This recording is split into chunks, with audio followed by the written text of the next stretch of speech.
The crunch of tires against gravel woke me before the headlights did. I stood in the doorway of our quiet suburban home, heart hammering against my ribs like a warning drum. Outside, the sleek black car gleamed under the weak glow of the street lamp, its engine purring like a predator. My mind refused to process what my eyes were telling me. Her laughter, sharp and familiar, floating across the driveway. My wife. With him.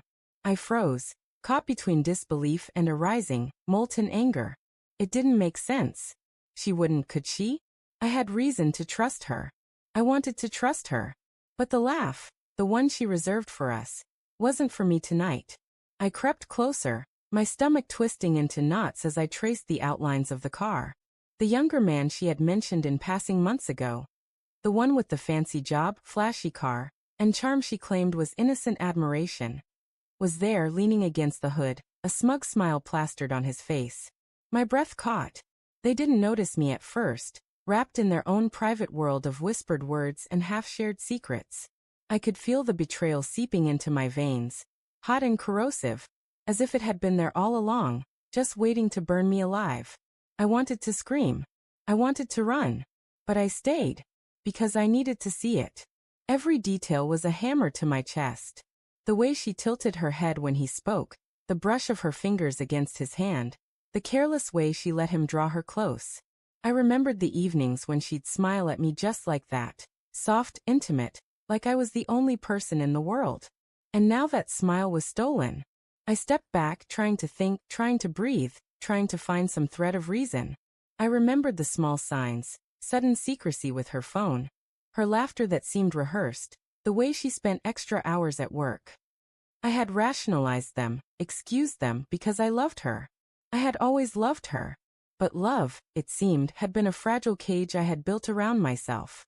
And she had flown out the door months ago. Anger flared, sharp and pure. My hands clenched at my sides.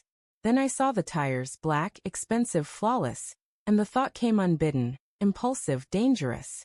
The man flaunting everything I could never afford had dared to step into my life and claim a piece of her that belonged to me. I walked toward the car, each step measured, silent. My fingers found the small knife in my coat pocket, a remnant of some old, forgotten habit of mine. Not for him, not for her, but for the car. The symbol of everything I had lost in a single heartbeat. One swift motion, a puncture in the sidewall. The hiss of escaping air echoed like a confession. The younger man cursed, but she gasped louder. Not for the car, but for the act itself. I can explain, she stammered, eyes wide, lips trembling. I didn't answer. Words would betray me before I could control them. The betrayal wasn't in the car. It was in her gaze, the shimmer of regret she hadn't yet learned to hide, the way she avoided meeting my eyes fully. It's not what you think, she continued, stepping closer. But I could see him smirk, the arrogant confidence of a man who believed he had already won. My chest ached, not from rage, but from grief. The crushing weight of realizing that the person you trusted most could willingly tear your world apart. I saw everything, I said finally, my voice calm, colder than ice. Every late night, every whispered call, every stolen smile. Her shoulders sagged. I had always loved her for her strength, her spirit, but tonight, that same fire in her eyes was the source of my undoing. I didn't mean, she began, but I stopped listening. The man pushed her lightly, an arrogant gesture of ownership, and something inside me snapped. I turned and walked away, leaving them in the glow of streetlights and shattered promises. The air smelled of burning rubber and betrayal, heavy and sharp. I didn't need to see them anymore. I had seen everything. Later, alone in the house, I sank into the silence, the punctured tire a quiet witness in the driveway.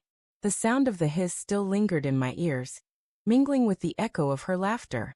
I was hollow, yet alive in a way I hadn't been before, awake to the truth, stripped bare of illusions.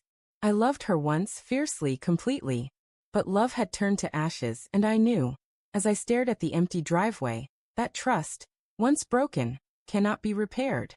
Not fully. Not ever. And in that quiet I realized, revenge wasn't what I had done tonight. Revenge was knowing the truth. And sometimes, that was enough to finally breathe again.